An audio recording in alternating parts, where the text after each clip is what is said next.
Right. Okay. Hello, everybody.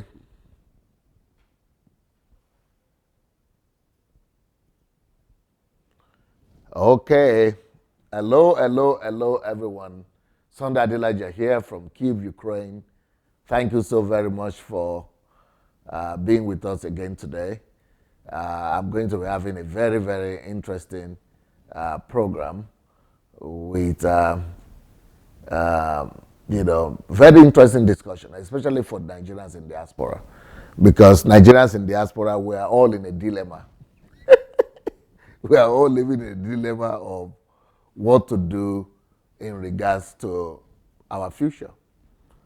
Some of us know what to do, but some of us are not bold enough to quite take the step yet. However, there is somebody that has passed through all the process that is still ahead of a lot of us. A lot of us are still dreaming and thinking and planning and don't really know what to do yet. But this person that I'm going to be talking about today and where I'm going to be discussing with has passed through the whole process, and she will tell us the good, the bad, and the ugly. And I think she will also be able to give us some faith and some advice, some constructive judgment about what to do. Because I don't think that, funny enough, a lot of Nigerians that I've spoken to, they have confessed to me that they don't want to spend their old age in the UK and in the US especially. Many Nigerians don't want to spend their old age in the diaspora because, when you become old in America, you are useless. They send you, even your own children, your own family can send you to old person's house. Your own children, though, they can send you there. But in Africa, it's totally different. When you are old, the more respect you have. I mean, especially if you are, if you have your house, you have relatives coming to live with you, or some children, everybody. You have a lot of relatives around you, a lot of people around you. They will be taking care of you. You might even have your own driver if you want, and have your own house help. So old age is not so torturing in Africa like in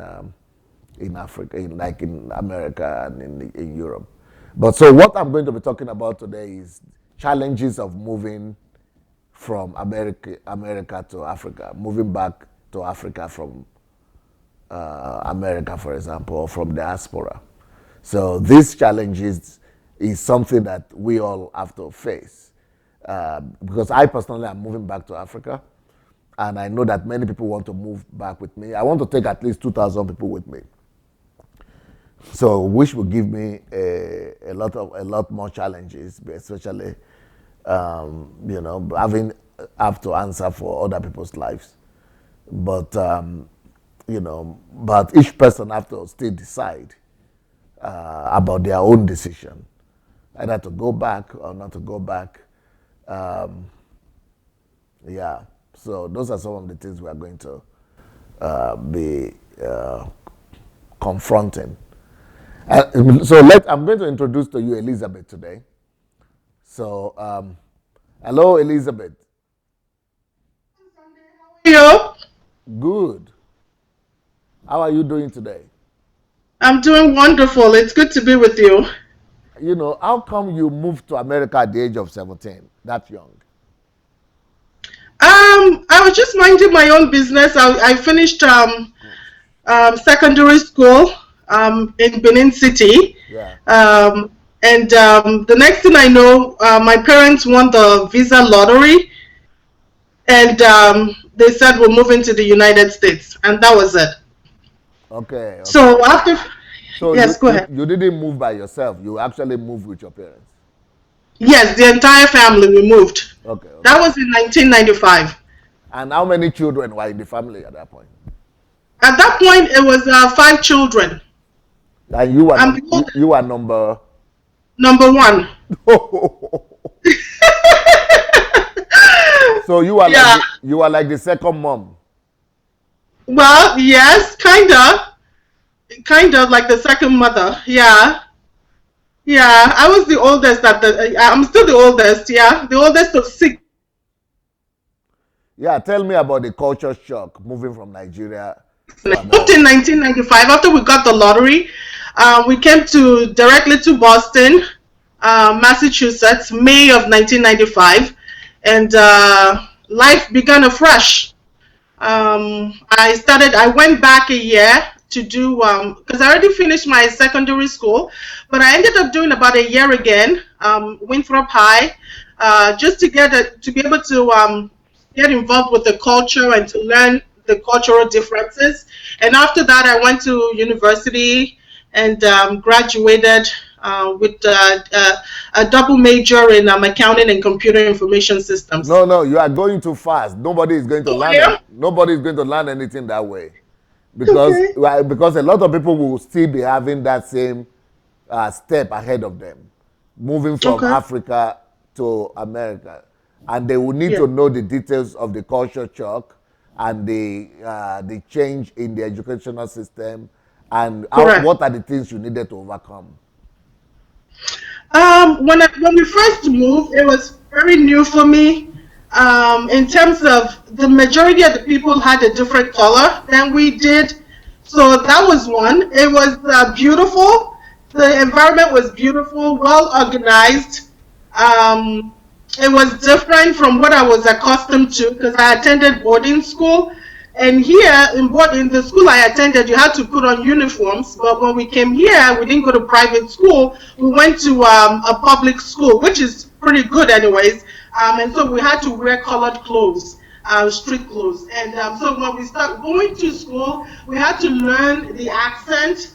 I remember we used to watch a lot of like soap operas, so we could pick up on the accents. Because when we spoke, kids can be very insensitive, so they would pick up on the accent and make fun of us. And we were living in a very I want to say quite a Caucasian environment. Yeah, So Boston is more white than colored. yes, certain areas are more Caucasian than it is colored. So I was we had to going to school. I remember going to school. It was just about me, my brother, and my sister, and maybe three other colored people, or the same color as we were. So we were easily noticed as the new students on the block. So we had to pretty much adapt very quickly. Um, for us, schooling was easy because I think I don't. The schooling was easy because a lot of the things they learned we already knew.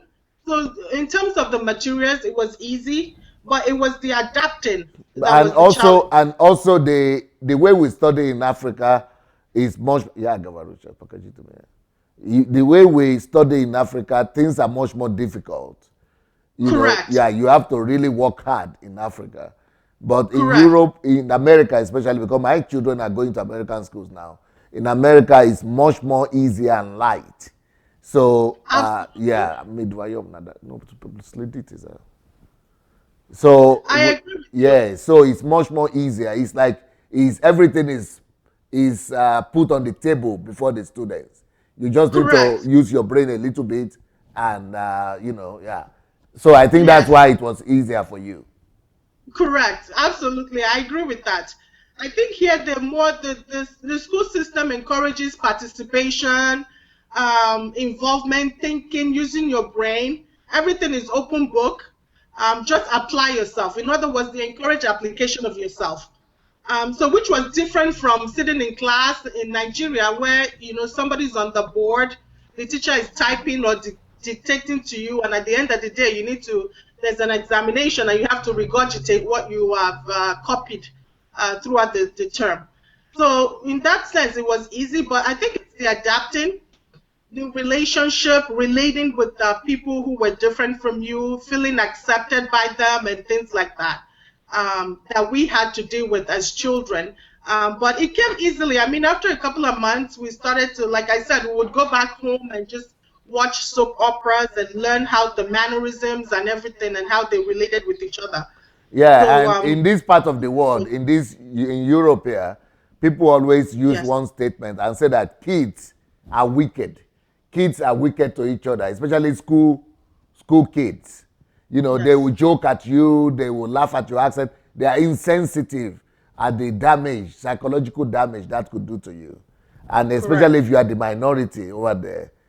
Yes, But for people who are coming from Nigeria though, that damage is not as what do you call it? It's not as lasting as with white people for some reasons. Nigerians just shake yes, it off and move on. yes, But with the yes.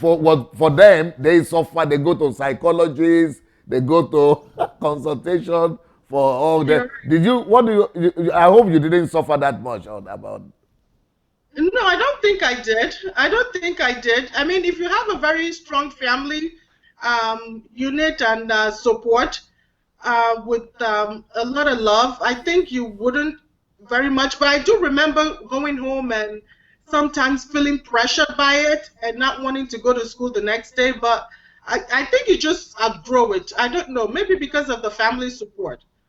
Like I told you, I had my kids while I was in Nigeria. My son is 7 years old now, and we just returned back to the US. And he had to start school. He's been in the school for just a year. So the first couple of months, like even getting used to the food, my son struggled with getting used to their food. Um, and so, but now he's now eating their food. So he too dealt with like trying to adapt with, the kids, because he would come home and say they're making fun of me. They don't understand my accent, but now he's now speaking like them. So he's feeling like he's already like overcome it already. And it's just been a year. But you are speaking normal accent, normal American accent right now. But how is it that your son didn't pick that up in Nigeria, or you speak like Nigerian when you are in Nigeria?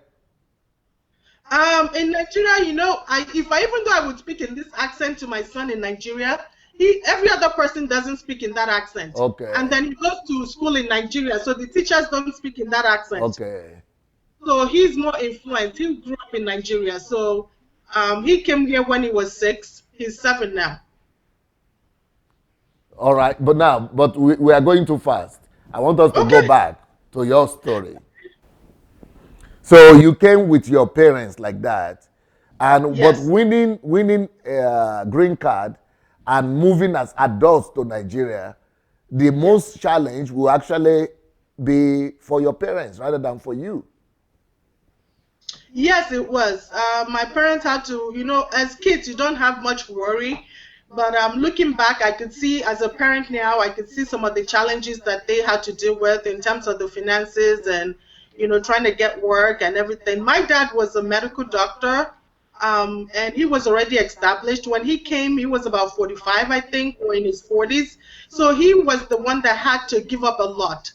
Um, and I'm glad that he did because now we have the stability and all that good stuff. But yeah, he had, coming in, you have to find a place to stay, the struggles of shelter and all that stuff, and providing security for your children and food.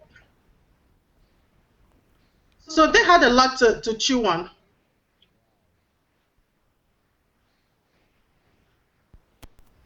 Wow. So what did your parents resolve into doing when when they got there? What they had to do some odd jobs? Oh, absolutely, absolutely. We had come in with the somebody had played the visa for us, and the person was here, and so the person took us in for a couple of months, and then once we got through the into the system, getting the support that we needed, they got a job. And you know when I mean odd jobs, and we just grew from there. We all got into school. My parents went back to school. Um, so gradually things became, every year became better and better, and now we're more stable. No, now of course, but I'm saying for that, your dad was a medical doctor.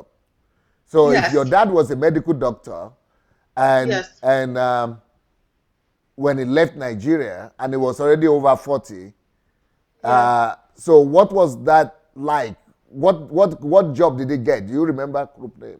What job did he get?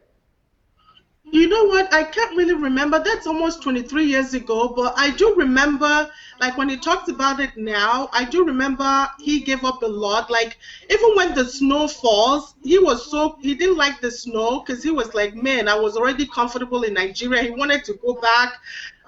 He didn't like the food. He would rather eat his pounded yam than pizza, things like that. So when he came, I think with the job, he couldn't practice medicine because he had to write an exam here in order to even be looked at or considered to practice in the United States. So he wasn't even recognized. So what he had to do, because he couldn't go back to school right away because he had mouth to feed, like 5 children and his wife. And my mom had died when I was 7, so my dad remarried. So what he did then was to just go look for jobs, like menial jobs. I think he started with like a nursing, those nursing jobs like home health aide, they're called here, if I remember correctly, Yeah, where they go home and take care of people at home, I think. yeah. I think so, but I'm not really. I was still, I was 17. I was going to school. I didn't know what he was doing but that was what they did for a while. And then progressively, he had to go to school to make himself better so he can get a better job. So now he has his master's in public health, master's he has in business admin. So now he owns his own company, and he just he had to reinvent himself. So he never could go back to practice medicine. No, he never practiced medicine here.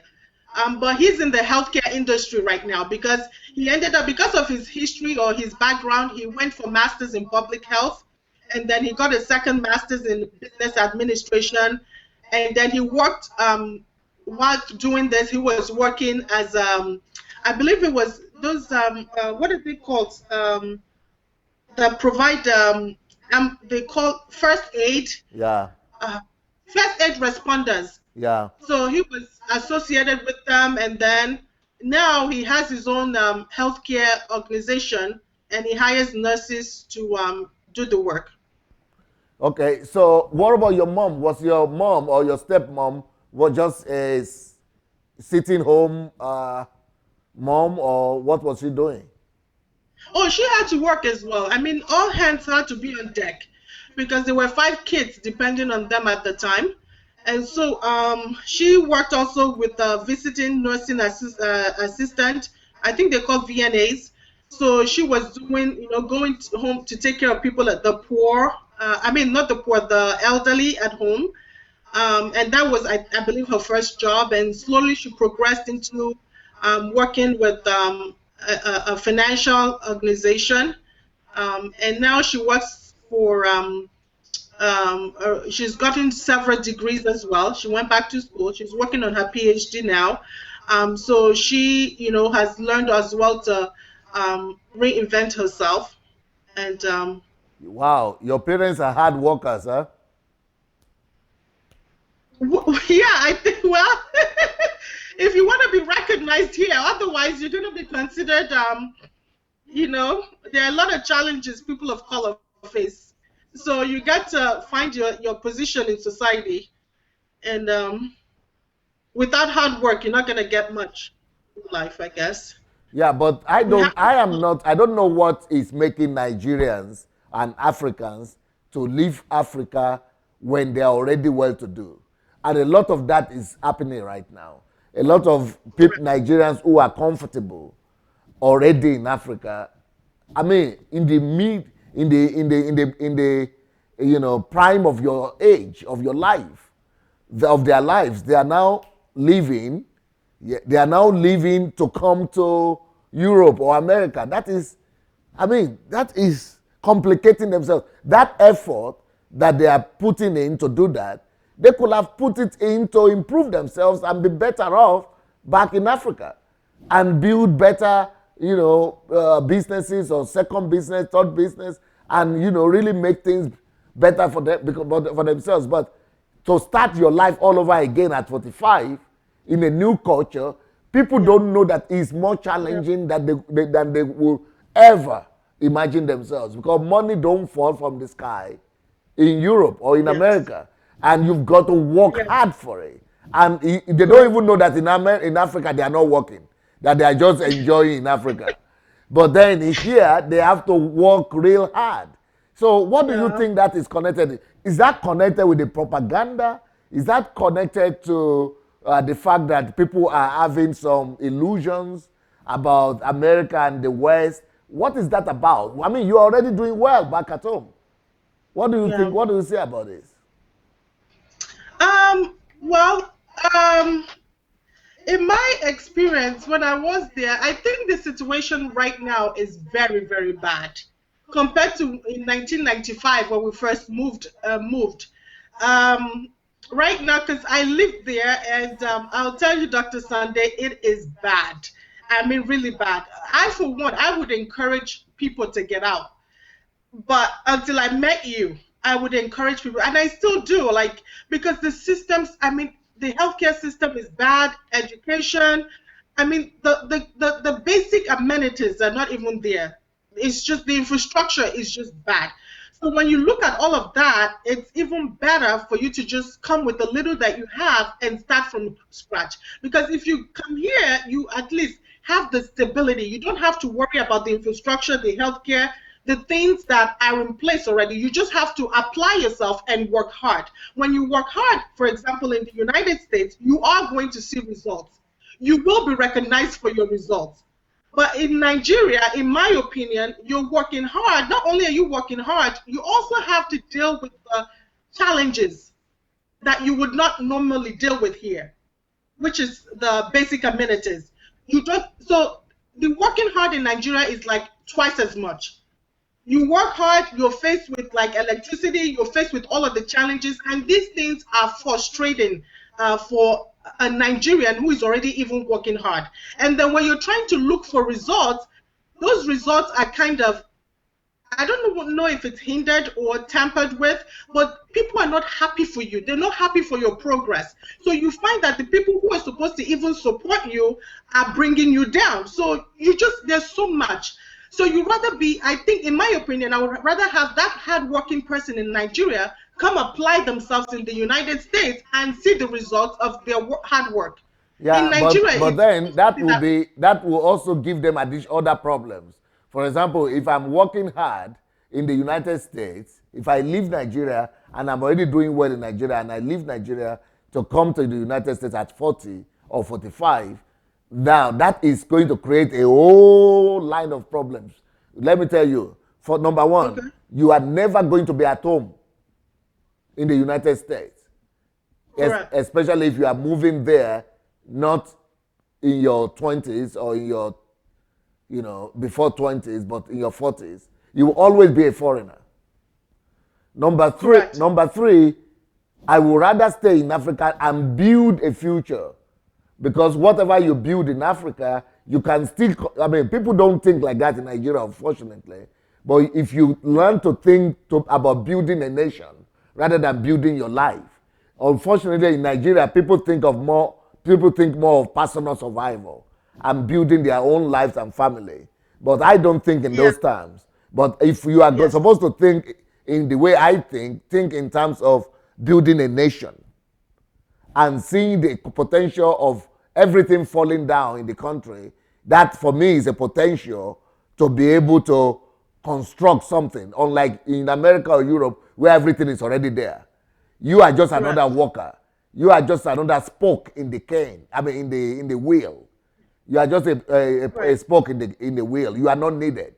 Even if you will never come to right, America, nobody will ever know you are there. But in Nigeria, you can still okay, contribute to the system. But in America or in Europe, the system is already working without you. A thousand of you doesn't right, change anything. But in Nigeria, if right, I know what I'm doing and I'm not working for myself, but to build a nation, I could still contribute. But then another problem is if I move to America at 40 or 45 or even 30, and I stay there, by the time I'm 50, I'm getting ready to 50, 60, 70, I'm getting ready to die. That creates another dilemma for you. yeah, So what do you want to do with your old age? Do you want to die in this, in diaspora? You want to move back up? What is happening? Do you want to relocate all over again? And then what will happen to you? Like for example, now I moved here before I was 20. I have children now, but I have a problem right now to even make them to think that they are Nigerians. Right. And I don't, and they are not even, they know they are not Europeans, but to even get them to think they are Nigerians is another problem. So Right. I can't, so they are not totally accepted here. And on the other hand, they don't even know home. That is a I generational problem I've created for them that way. right. I agree with you, Dr. Sunday, but the thing about it is, this is why you are the man of the hour. Not a lot of people in Nigeria think like you are thinking. And you just said it, like you would be thinking of building a nation, not thinking for yourself. When I first returned back to Nigeria, I described Nigeria like a jungle. It's the survival of the fittest. So people don't have your thinking level or your mindset. So they're thinking to survive the obstacles. They're not thinking like you are thinking. You are able to think this way because you have developed yourself and you have lived outside of the jungle. And I'm sorry to say Nigeria is a jungle. It's just the way I can relate to it in my Oh, experiences yeah, there. you're right. You are Yeah, right. so it's a survival. The majority of Nigerians have the survival of the fittest. So they're not thinking like you were thinking of, building a nation or one, do you know what I mean? So for you, you are able to think that way because you've been birthed and trained outside of the jungle. So you are able to come with that mindset and influence change. Wow. Right. Okay, what will you think personally about, for example, because I'm totally surprised that you had the gut to be able to move back to Nigeria and then get married in Nigeria. That is a big step there, right there. I mean, how did that even happen? I know that happens a lot now because a lot of our people, they are, especially the ladies, especially go to England. If you go to England, a lot of Nigerian ladies are just single or Yeah. divorced or not married. And but then we have millions of Nigerian men at home. But then to go back, even if they go and marry, they still want to bring their husbands back. But in your own Right. case, you move over there. That is almost impossible. You know what? I look back at it, and Dr. Sunday, to be honest with you, I don't know what happened.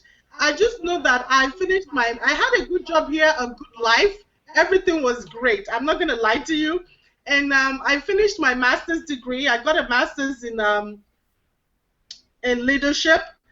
And I just I remember the day very clearly. It was December 13, 2008, and I had my last presentation about 1 o'clock that afternoon.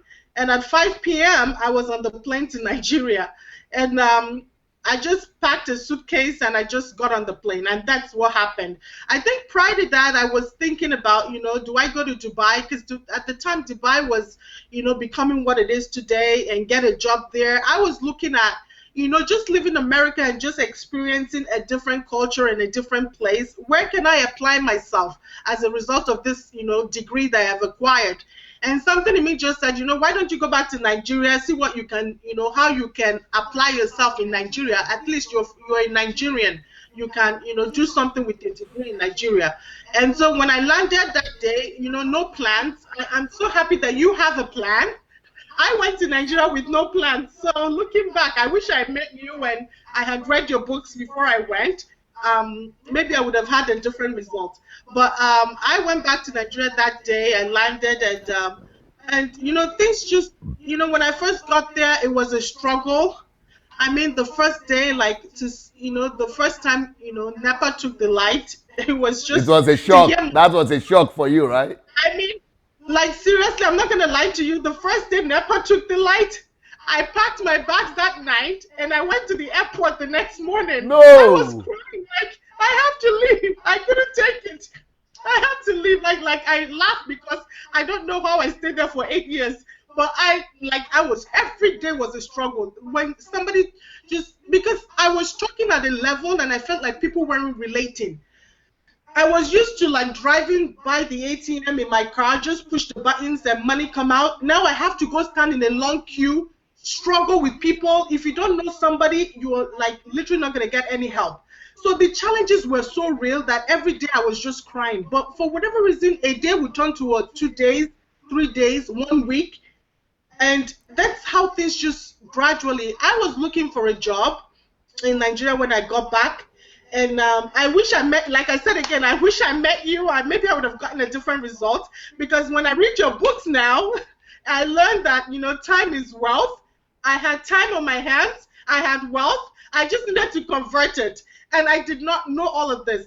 I'm now finding all of it now. And so maybe I would have had a different result. So, the book, Life is an Opportunity, also tells me, don't regret missed opportunities. So that is also encouraging for me not to regret, because now my eyes, I'm like, oh my God, I should have been, instead of looking for a job, applying to the UN, applying to this, trying to make connections with people, because they tell you in Nigeria, if you don't have connections, you're not going to get anywhere.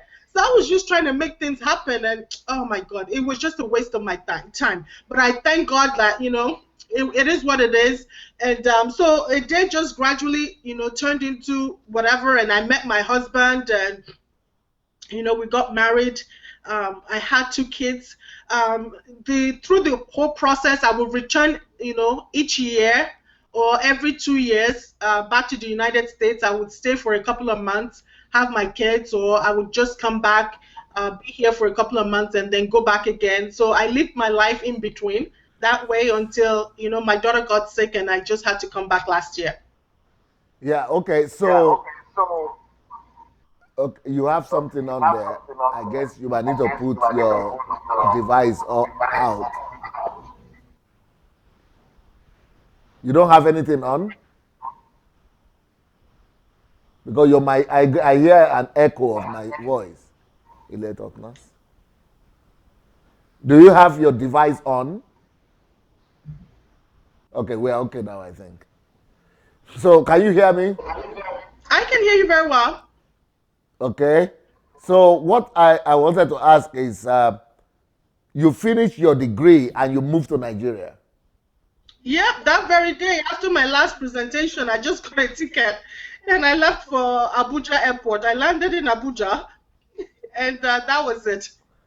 I just found my way. Were you just tired of America or what? I don't want to say I was tired. I think I was used to the status quo. I wanted something more. Okay. I wanted a challenge. I knew the system like the back of my hand. I was successful already. My life was just same old. I just felt like I needed something. I needed to grow. And so I think my experience, because when I did my master's degree, it was an executive MBA with emphasis in leadership. We had to travel to Vietnam, we traveled to different countries, and I saw opportunities. I saw what I could do.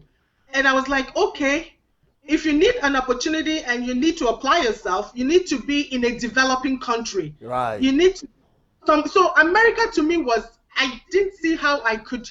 So at the time, Dubai was coming up, and I thought I should go to Dubai. So I started looking at Dubai, but then something came to mind. What about Nigeria? You are a Nigerian. And I said, okay, let me go to Nigeria and see what happens. So that's what happened. I just finished, and I was full of energy. Expectations were very high. I was like, okay, I have something now. Let's see what we can do. But when I got there, I was faced with a lot of challenges that were over my head. I guess I was underprepared. All right. Now, so what age were you when you moved back to Nigeria? 2008. You were in your 20s, right? Or 30s? Late 20s, I think. Okay, so you moved back to Nigeria. You were a single lady. Was that a consideration before you moved back to Nigeria? It wasn't a consideration. I never considered it. Nigeria never came to my mind. I mean, just like you're finding it a struggle to have your children identify as Nigerians, my dad was trying to get us to go to Nigeria every year so we don't lose the culture.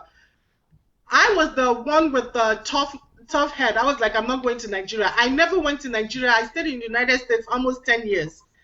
and before I ever even tried to visit Nigeria. And prior to returning back, I had gone for vacation twice, maybe for 2 weeks to Nigeria. So it was just 2 weeks, 1 week, twice. And then in 2008, I just went back. So I really didn't know much when I went back because I had, left Nigeria at 17. So you don't know um, how to live in Nigeria as an adult, where you have to fend for yourself.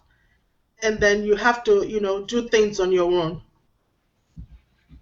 Yeah, okay. So So, because, the reason I asked that question is because um, there are a lot of Nigerian ladies now from the US and from Europe okay, who all of a sudden are approaching their late 30s or they are approaching their 40s okay, and they are discovering that, they are spinsters and correct, they are single and they are, they don't, they are going to remain singles forever.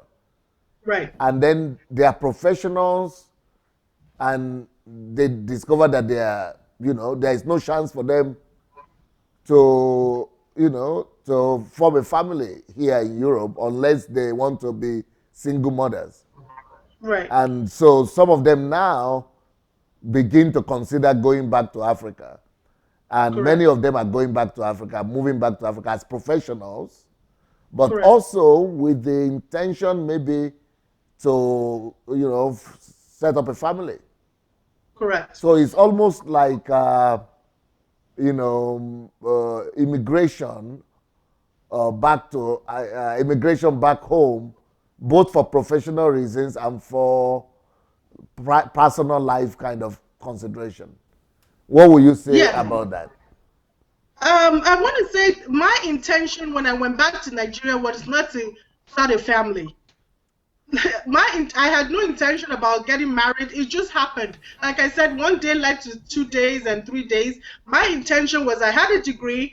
I'm not feeling the challenge anymore in America. Let me go see what I can do. If I'm going to give back, let me give back to my own country. And so this is why I went to Nigeria. So when I met somebody there, and my husband happened to be um, somebody I knew. We were both in the same school, primary school. We knew each other from primary two. I met him in primary two. So he was a friend. Before I returned to Nigeria, we met on Facebook. So when I got to Nigeria, I was like, oh, I'm in Nigeria.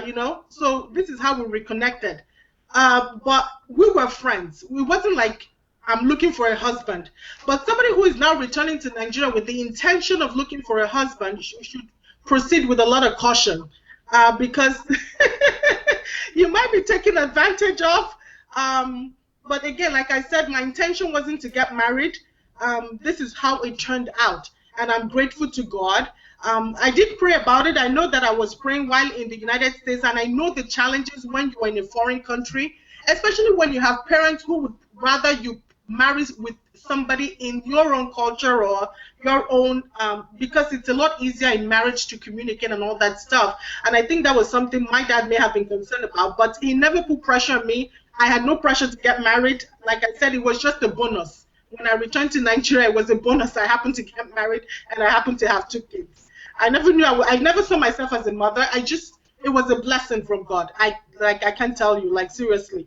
I just went with, I was just an open slate. I just went back to Nigeria to see what I can give, what I can do, having been equipped with education and all that stuff. That was the mindset I had at the time. Now, okay, what about having all these siblings? There were five of you, right? There were five of us, and the last one was born in the United States. But all those five siblings of yours, did they remain in the States or they also moved back to Nigeria?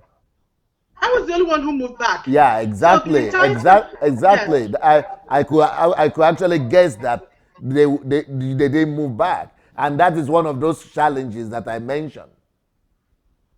correct. They wouldn't even go visit. Like they're not interested in visiting. Especially now that, my brother is having children, so he doesn't even want them anywhere close. The fact that my daughter got sick there is even also like a scare factor. We don't want to face that challenge. So it's like right now it's not. Um, yeah, so it's unfortunate, but I love Nigeria. I really do. I wish I could be in Nigeria right now, and I'm so excited that you're going back to Nigeria. I think Nigeria is going to be great again. Seriously, I really do that from the bottom of my heart. I believe in it. I believe in you, and I'm so looking forward to that change. I'm so looking forward to it. Like you rightly said, a lot of Nigerians in diaspora, the majority would like to go back and invest in their own country, be respected in their own country, and be respected by other nations globally. The issue that I mentioned about ladies who are all of a sudden becoming adults and single adults in large Right. numbers, you don't see that as an issue, or you never met anybody with that kind of challenge. Well, I've heard stories. I've heard stories. I'm just speaking for myself that I didn't go back with the intention of getting married. It just happened as a bonus. And it happened to be that I got married to a friend. We were friends for a long time and it just led into a relationship. So I don't know. My only advice is that they need to proceed with caution because people are willing to take advantage of them. I was watching your I was watching your family series. I just started. I think I'm in number 10. Yeah. So I think any single person who is looking to get married should go watch that series, the family series. There's a lot to learn. Again, I don't want singles to pressure themselves that you need to get married. There's a will of God for every person. That is the mindset I had. So I never saw myself married. I never saw myself with children. It's just when I see myself married with children, I think it's a blessing from God. It is a purpose. So, but if you desire it, then just put it in God's hands. And I think that you should get a lot of information, educate yourself, like you say. You know, go on YouTube, find the family series, watch it, know what you need to do as a woman, what you need to do while you're single, how to convert your time while you're single. And then when the Bible says it's a man that finds a wife, and when a man does that, he finds a good thing. I'm sure when you're in alignment with God and God is, above, He's definitely going to see your heart desires. The Bible says, He gives His children their heart. He wants to play. I don't know. He wants to give you the good pleasures. I don't see how you will not get married if that's your desire. Okay. Now, um, going back to Nigeria, you said you didn't intend to marry there. You just went there. You wanted to contribute. Right. Okay. But how come you stayed back there for so long? How did you survive 8? Is it 8 years, day to day, 8 years in Nigeria? Is it your? Did you get the strength from your husband, or from your family, or what? Or you got a good job? Is it the job? Is it your children? Is it your husband? Is it the family? What is it that sustained you and gave you the motivation to stay back in Nigeria? Um, the early stages were difficult. Like I said, when you hear mosquito singing in your ear and NEPA takes the light, the heat is something else. You're coming from a weather where it snows. Everything just you're frustrated when you're talking to people, even at the airport upon arrival, the way they behave. Oh God, you just have to. Again, when I read your book, The Kingdom of Love, you said in the book that when you're connected to God, you're connected to the source of love. Yeah. So when you have the source of love, then there's a refill. When you're running low in Yeah. your tank, you Yeah. have to go to gas station and get a refill. Yeah. So when you're connected to the source, God is going to give you that. So I think with Nigeria, you need to be connected to God. You need to have a love for the country in order to survive every day. It's not going to depend on you. Like I rightly said, I don't know how I survived a day that turned to 2 days. There were times I cried because I didn't have family. My family came in 1995. The family has grown to grandkids. They're here. I'm the only one there. And so I can identify. Finally, I meet my husband, so he's my support system. And when I mean by support system, there are certain things that I just did not do. I did not go to the bank. He went to the bank. If I like, there were things because I couldn't relate. I couldn't relate. Life is much more difficult. It's like you're coming from a high, like an automated system. because the West is kind of automated, and then you're going to a developing country where things are manual.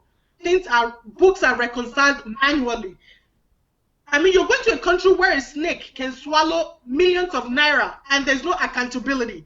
Like, I can't explain it. You can't, I mean, I know there's fraud in the West, but like, I can't explain it. You just find yourself like trying to live in a manual state. It's like driving an automated car and you're given a standard or a manual car to drive it.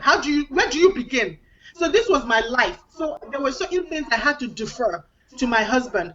But what kept me there was again, I don't know if, I don't want to call it pity. Like, even now that I return to the US, I still think of Nigeria.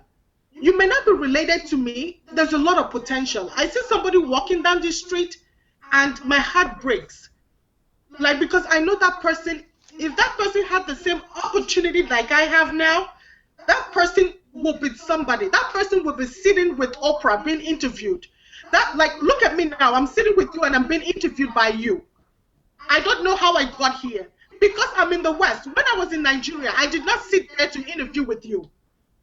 I'm not saying that's not going to happen because you've had like other people from Nigeria interview with you, but because they've been exposed to your teaching.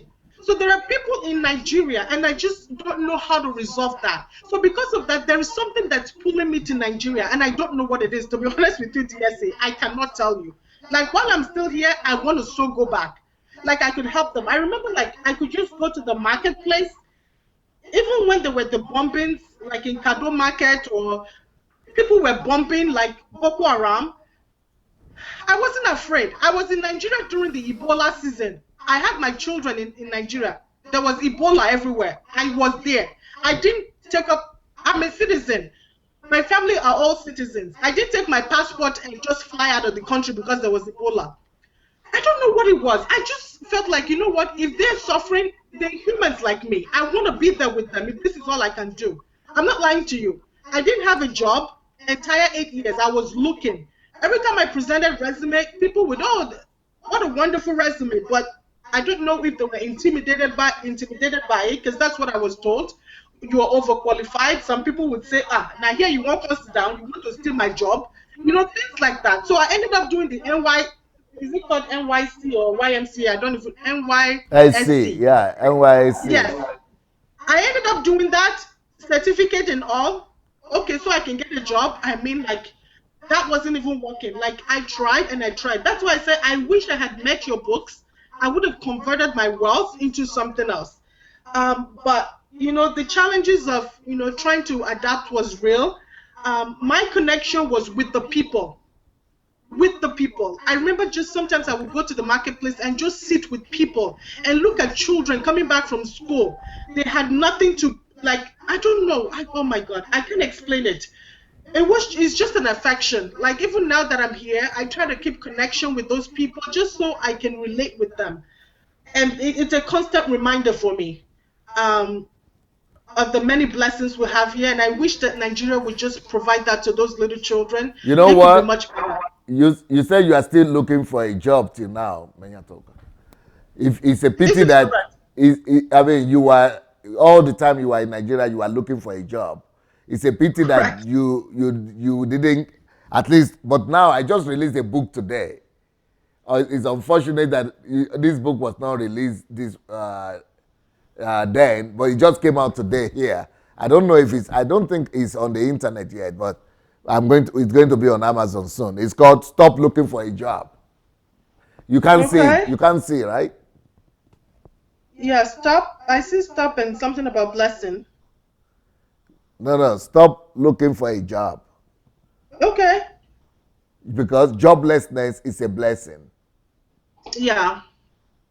Yeah. Again, that's what I wish I got that book. Yeah, but so this is one of the things. This is one of the ideology and one of the philosophy of life that I'm going to introduce to Nigeria by the grace of God. Because everybody in Nigeria is looking for a job. Correct.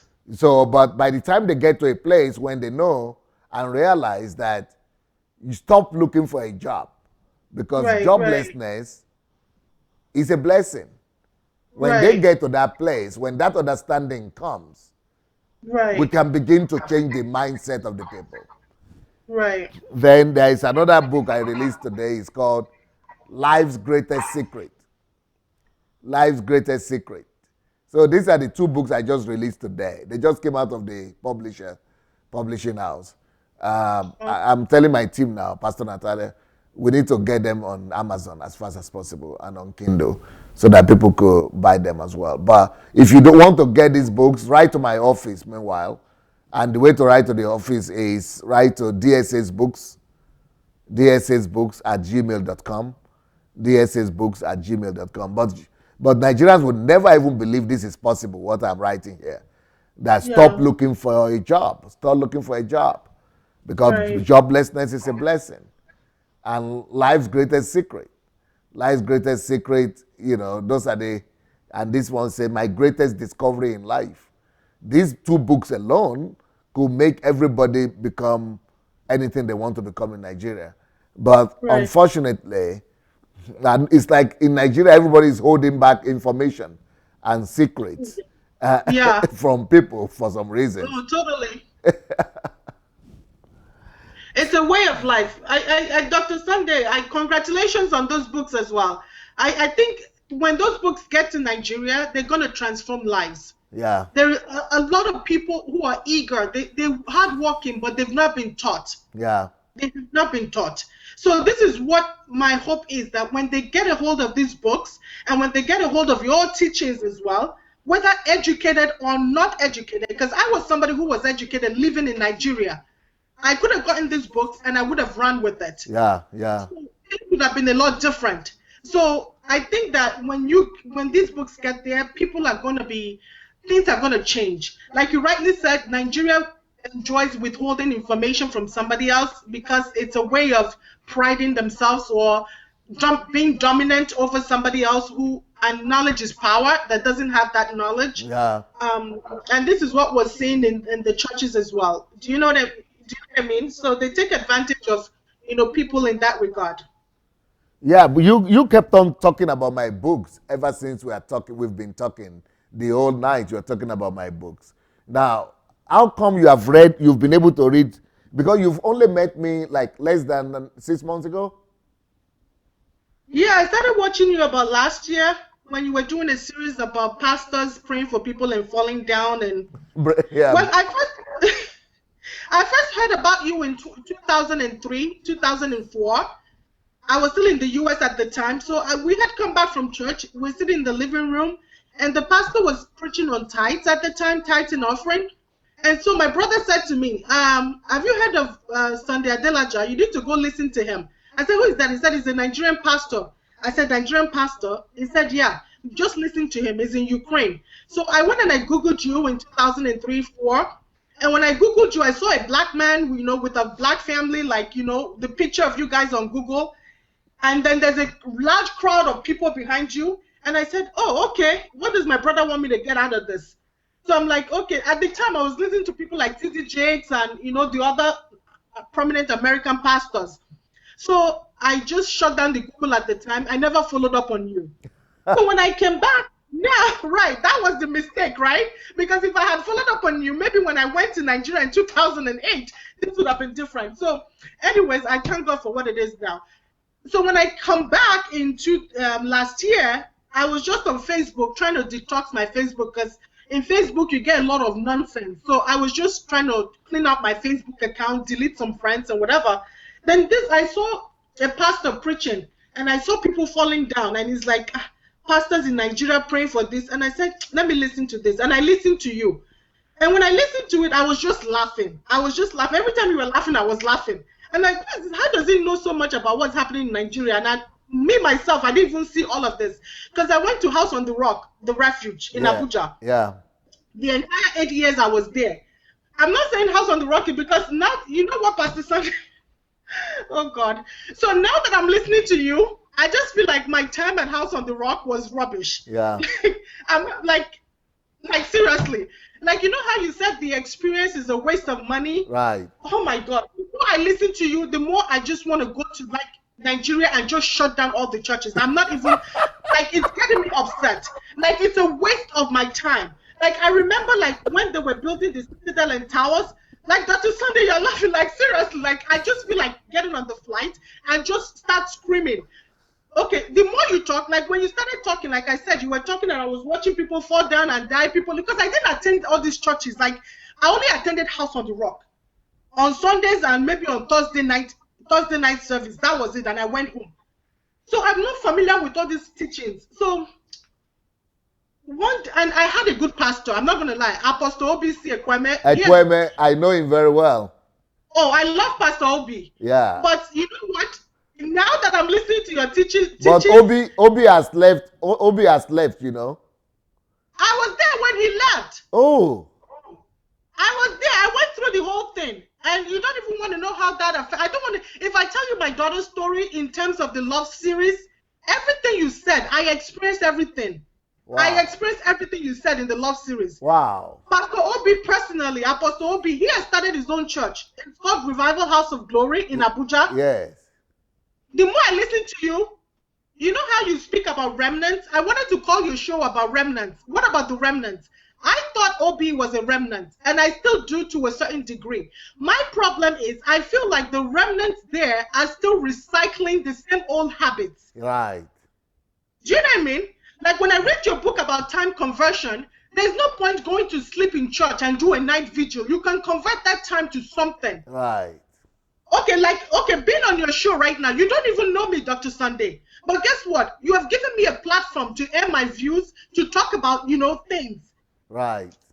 All right. So now I'm talking to my husband, and I said to you know what? I've been with House on the Rock 8 years. Nobody gives you a platform. Wow.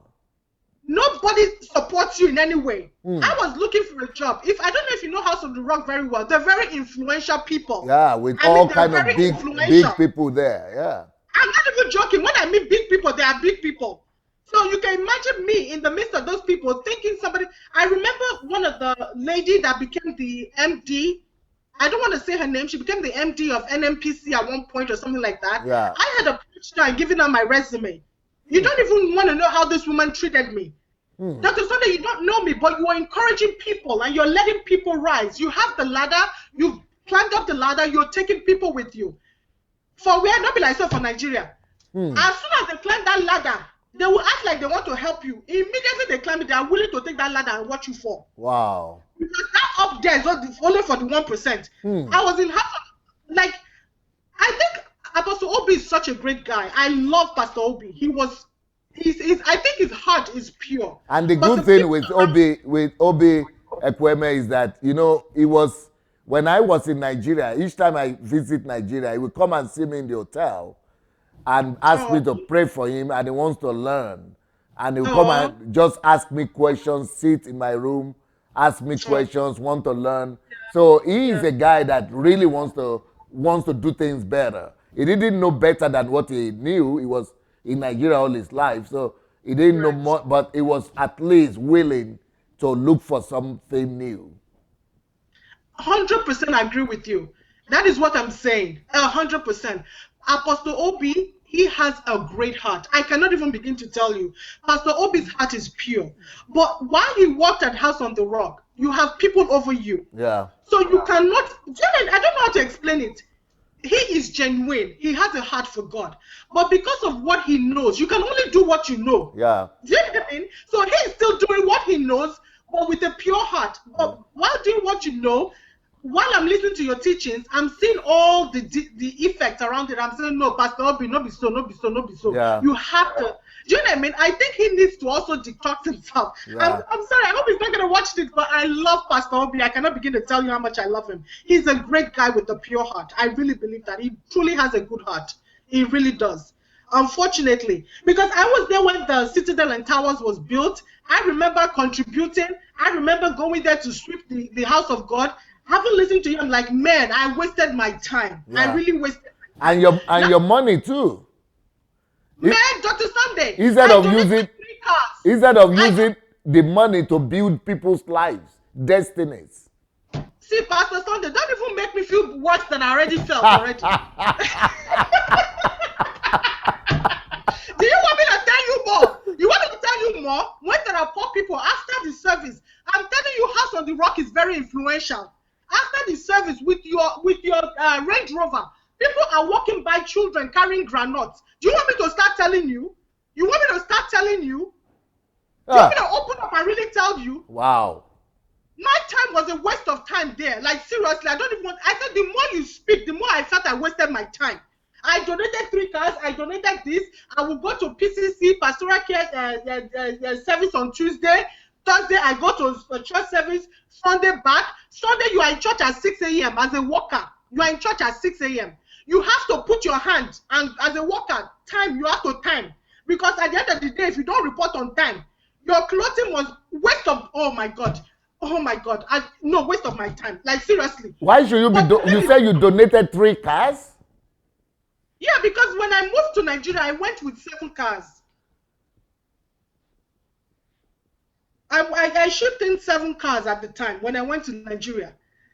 So in that process, I donated 3.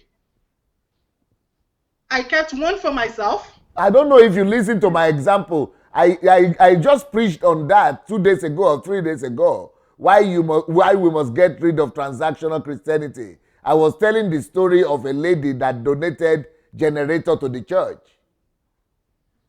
You need to go and listen. Pastor Sunday, you are telling me that you just preached about this 3 days ago. This was happening years ago. That is why I said I wish I knew you.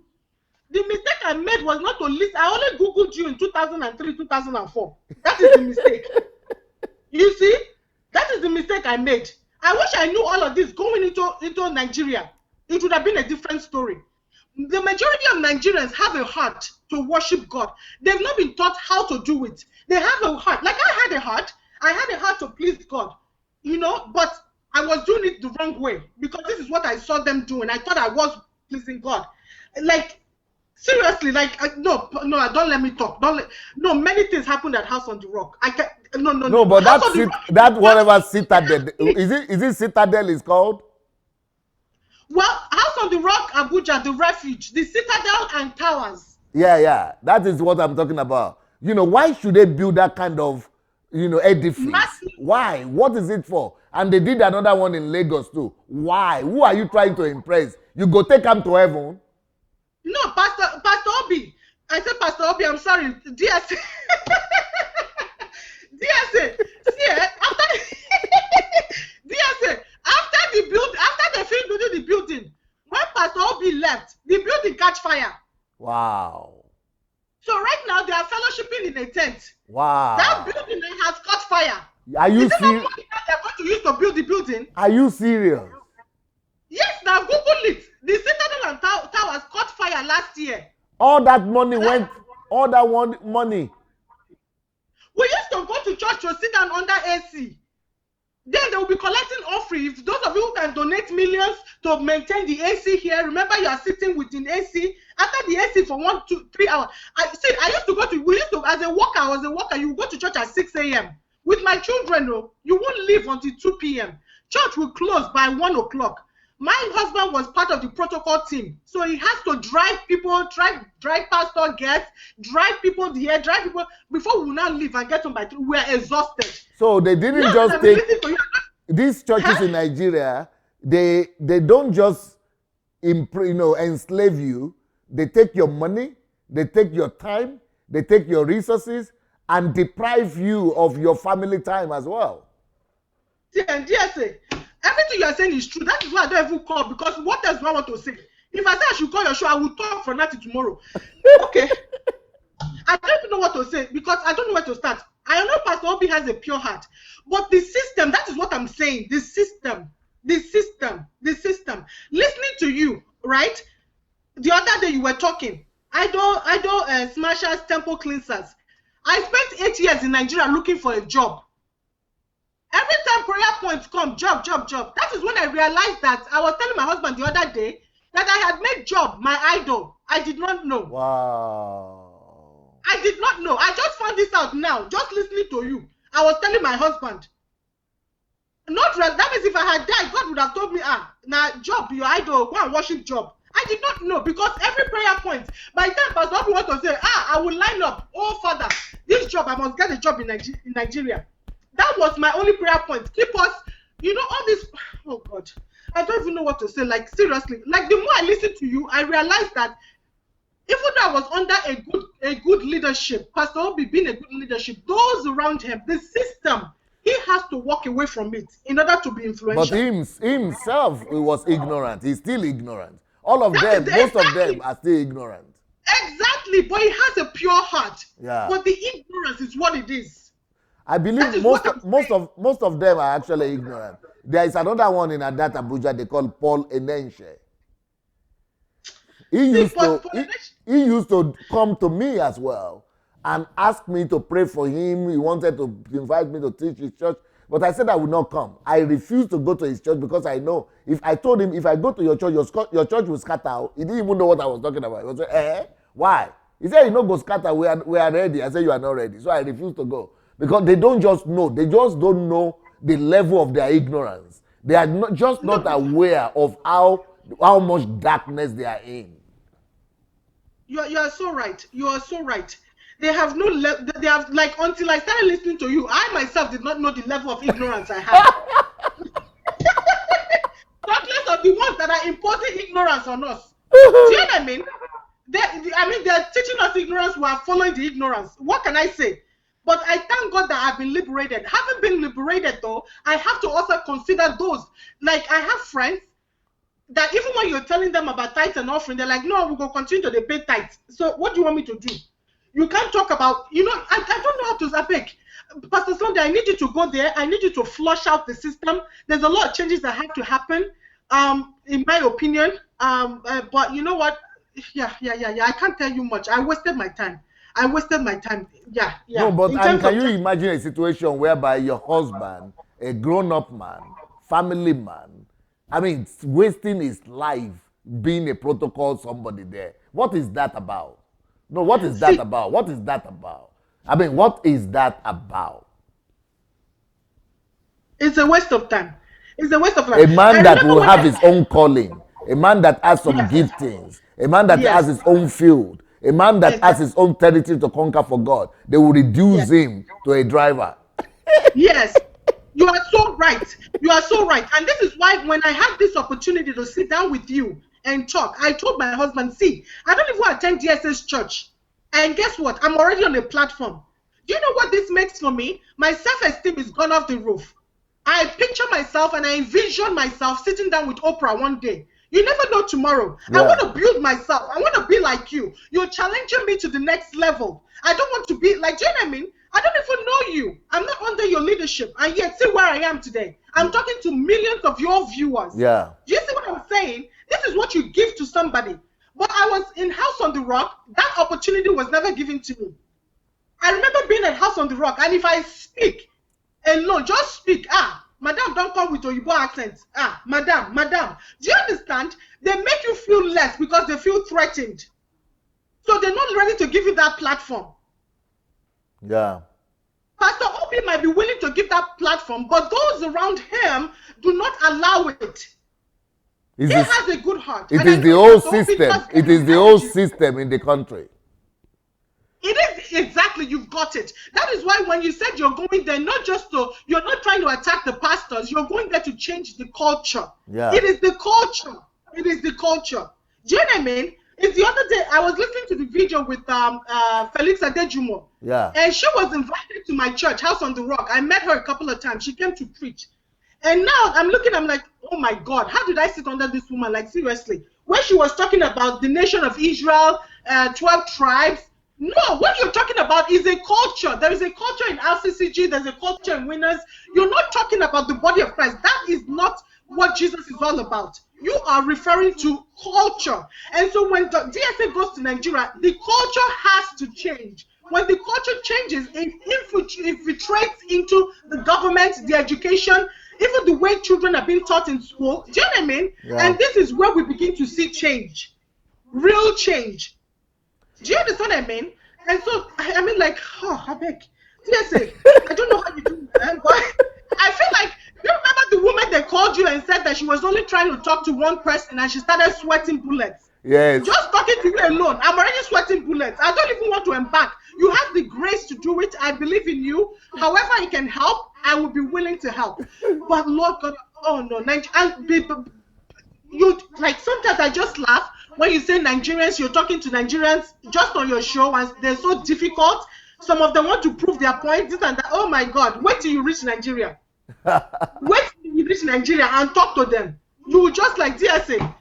My prayer is for you beyond grace. I hope you don't go bald. Like seriously, I'm praying that I am first of all going to go gray before I go bald.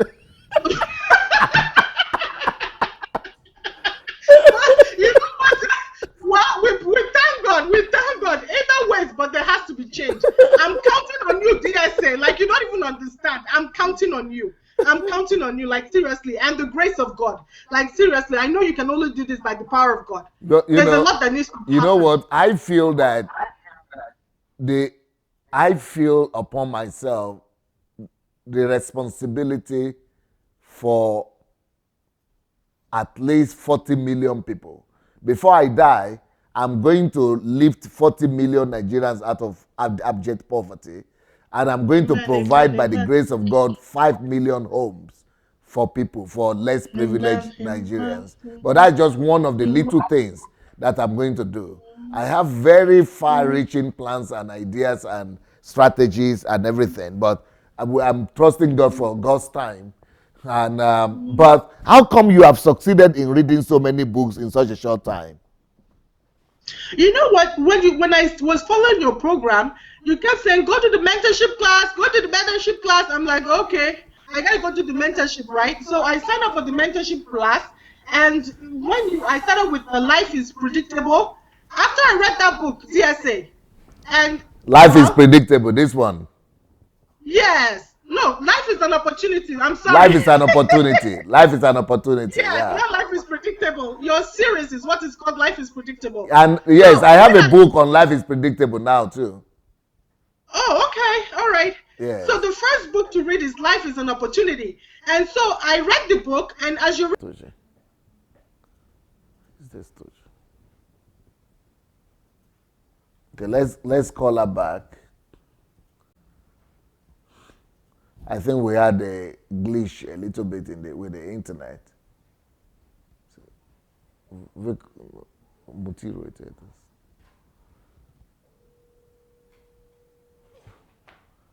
So we are going to call our guests back. Hello, everybody. I hope I'm still online.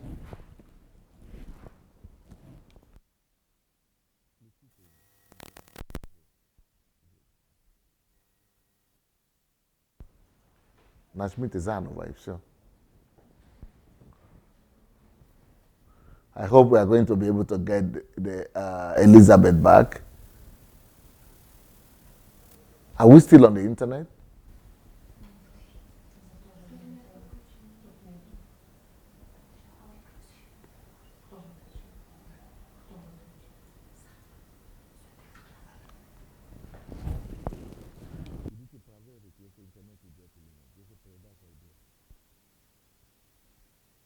Hello?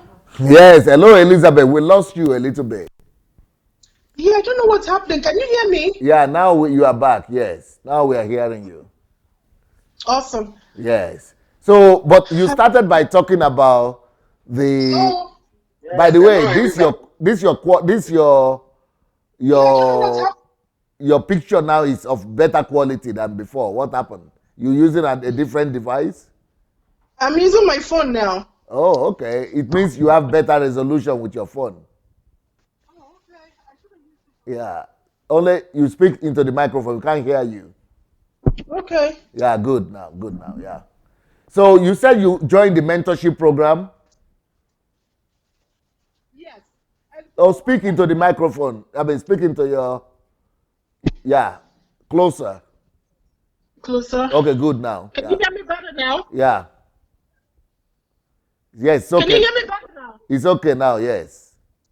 So when I started with Life is an Opportunity, I was so like motivated by that book that I had to do something. And that kind of taught me how to seize opportunities. I went to the local library. I wanted to volunteer with my time. Instead of just, I had an appreciation for my time, even though it's an hour, I have to convert it into something. So I started to do that, and then I started to, I came up with a not-for-profit organization that I have managed to register here in the United States to help raise funds that I can take back to Nigeria and be able to pay the bills of people in the hospital. I had spoken to Dr. Victor once, I think, about how he does it, because I remember one time you mentioned during the Love series. So I got ideas from that, and so right now I'm just trying to cross my T's and dot my I's.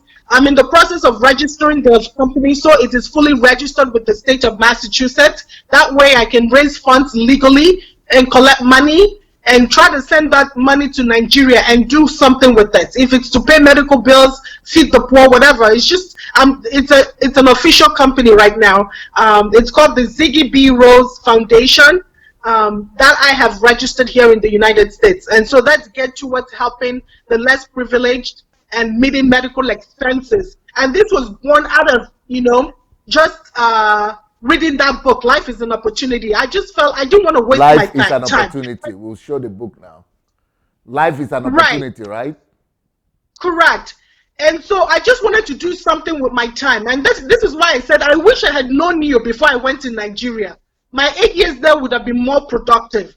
But it's not a waste of time, like the book says. It's never too late to start. And so I'm really happy about that. I'm also going online to register with the government to get like grants, to see if I can get grants approved and see what I can do with the Clinton Foundation, with the Bill Gates Foundation. I'm going to put in applications and see what that's going to take. Are you recommending this book to people who are hearing us now? What?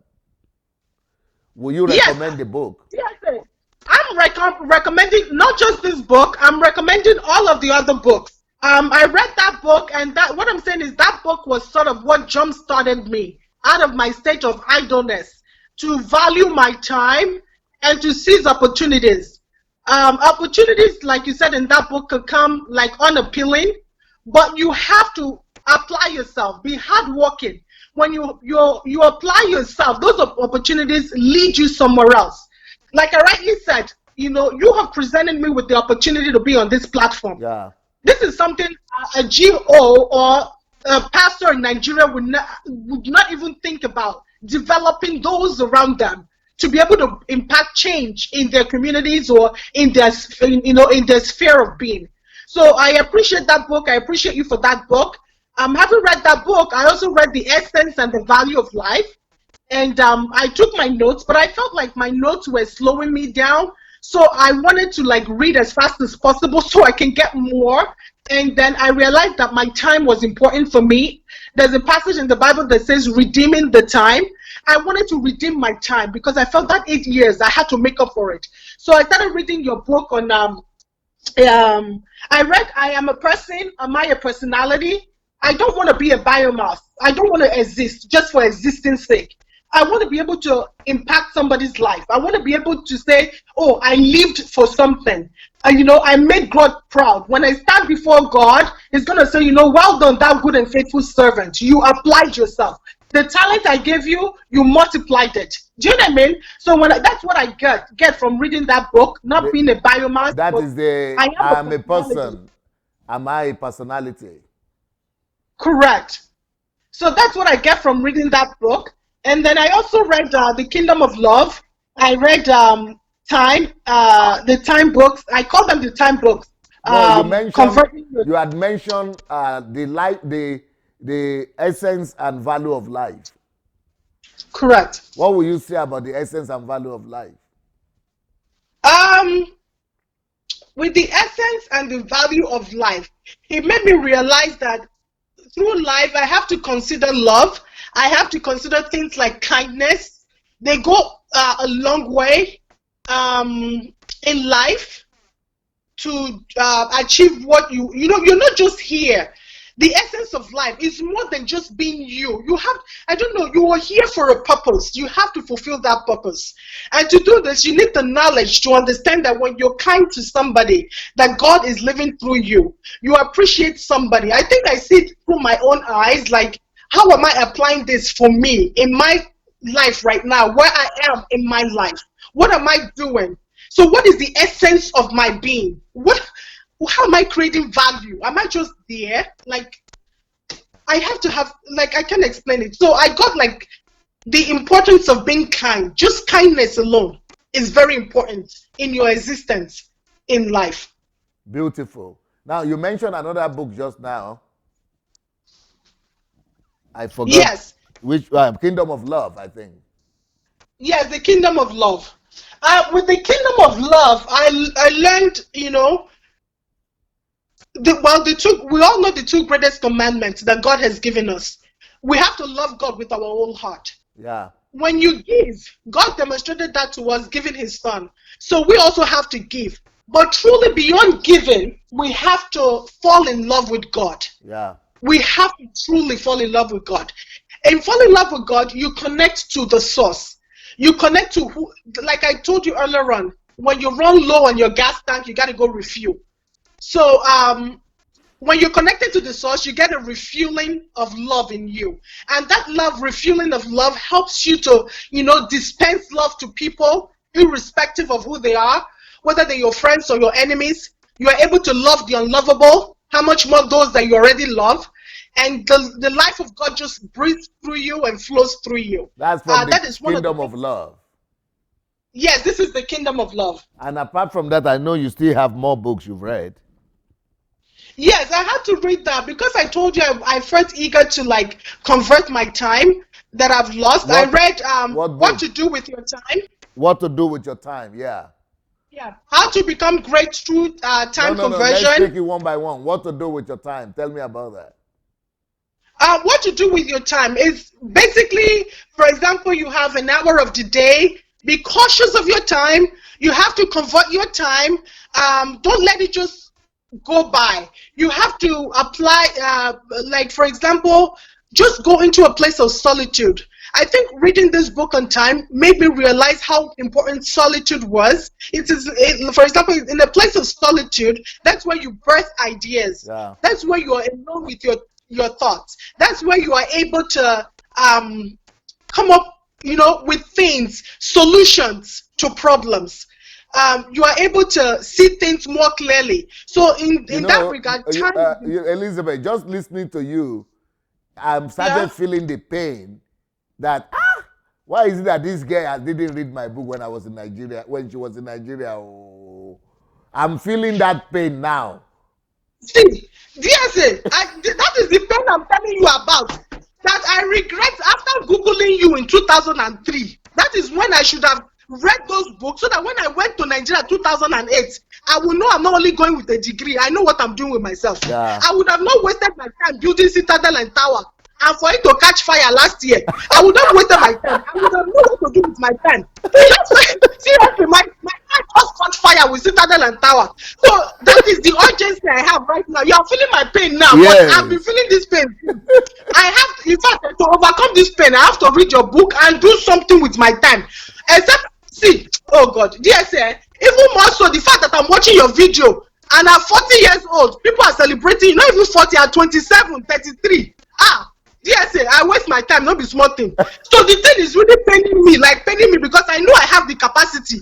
I believe in myself. It's not today. I know what I can do. But the thing is, I needed somebody to hold my hand and show me the roadmap. Yes. And that is what you have done. Yes. When you preach, you are not just preaching, thus saith the Lord.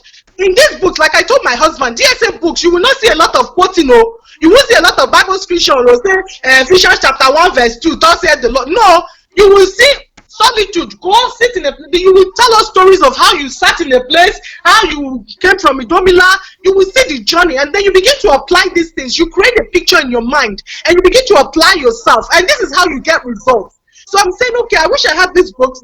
Your books are like a roadmap. It's like you're holding my hand and you're giving me a step-by-step approach. Don't be discouraged when you hit, failure bumps. You can step on those bumps. Look at the positive in life. Look at the positive things. Surround yourself with positive thinking people. Don't let anybody bring you down. Believe in yourself. You know what? It's okay to feel fear, but don't let fear dominate you. Don't be paralyzed by it. Apart from what to do with your time, there is another one you read about time again. I read that no one is better than you. Okay, no one is better than you. Right. Tell us about that one. So when I saw that book, No One is Better Than You, I thought it was a book about self-esteem. So I'm like, okay, maybe I need self-esteem. Let me see. No one is better than me. What does that mean? Of course, I am me, and I learned through the years that you don't want to be a copycat. You can only be you. But when I opened the book, immediately I start seeing things about time, emphasis on time. I'm like, okay, what has time got to do with no one is better than me? So when I read the book, I'm like, okay, this is what he means. Time is of value. For you to be somebody great in life, you have to convert your time. Yeah, time is a the whole essence of the book really is nobody is better than you. They only converted their time better than you. Correct. That's why I was going to say that the level playing ground that God has given every human that is born to life is time. Yeah. That makes us all equal. But to be great, you have to be able to convert that time given to you. So in that book, you let me understand that time is wealth. Time is a level playing ground. You just have to convert it better than the next person. Now, Elizabeth, God brought you out of Nigeria. Maybe one of the reasons is not just for your child, but to also be able to meet the essay. I totally agree. Everything begins to make sense when I met you. Because now that you go back to Nigeria, you go back much more equipped and ready. By His grace, whatever God has in store for me, I'm looking forward to it. Reading your books has made me look forward to life even more so. Like I'm eager, I'm more excited. I know there's better days ahead. You know what, Elizabeth? I'm going to get you back to do the reviews of the books. I'm sure Babo and others will get in touch with you. But we need to continue this conversation. But we got to know you today, and about the whole journey of going to Nigeria, moving from Nigeria to America, from America to Nigeria. You have really helped a lot of people. You go and see the comments later on. And I want to challenge everybody that is watching right now. Please go and share.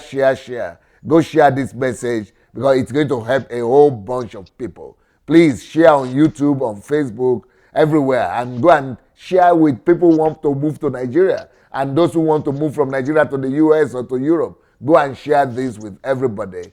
And, unfortunately, our time is over. 1.5 hours of discussion. In the next 30 minutes, I have to continue my series on the generation of temple cleansers and idol smashers. So I hope to see you all in the next 30 minutes. Anything you want to say, Elizabeth, before I let you go? You know what? You said in life is an opportunity to be grateful, maintain an attitude of gratitude. Having said that, thank you very much for the opportunity to be on your platform. I appreciate you for giving me this opportunity. It's made me you don't even understand, very excited that you never know. One day I'm going to be on Oprah as well. So I want to say thank you to you. You're making me think big and outside of the box. And I just want to appreciate you for who you are, seriously. And I'm so appreciative of the anointing on your life. Thank you for teaching us daily, for the strength. I appreciate Pastor Bossa as well for standing by you all through the years. And I want to thank you, and I want to also appreciate your children as well. I love Pearl very much, like I always said. I told you I was nervous about doing this show. But when I saw Haruna's children do it, and I saw Pearl being interviewed one time, I'm like, man, Esther, you got to sit up and brace up. And I want to appreciate you for giving us courage to speak up, to be who we are, and to understand that nobody is better than you. So thank you, Dr. Sunday, and have a good night. Esther, you've done so well today, and you are definitely going to come back. Thank you. I appreciate it. Thank you very much. Thank you. See you in the next 30 minutes. Peace. Blessings. Bye.